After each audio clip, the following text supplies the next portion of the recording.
A really good fitness video for aches and pains. 3 exercises that fix 90% of problems, but he's talking about things that make sense to me about when you have your hand open, you can remove your wrist, but if you clench your fist, you can barely move it.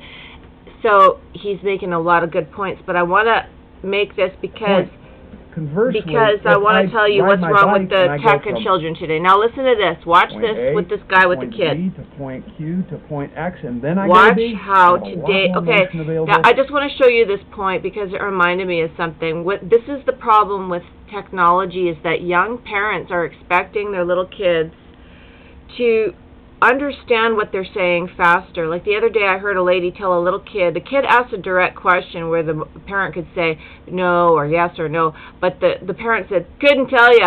And it's sort of like, that's how you talk to your 20-year-old friends at the pub, couldn't tell you.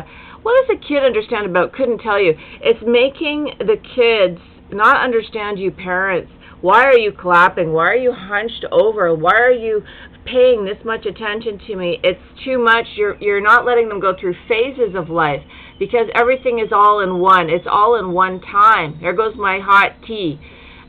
Because that is one reason why this tech is wicked, and how our times are good, because we had John Bradshaw and all these books called Passages that explain the difference between childhood and adulthood. There was no such thing as teenagers, by the way, in the 20s. So you just went from cute little kid and then a silent period to a pretty good-looking young person. There was no market to teenagers. So realize that tech is forcing you to rush your children because you're desperate to either make them into a hockey player or, look at the helmet.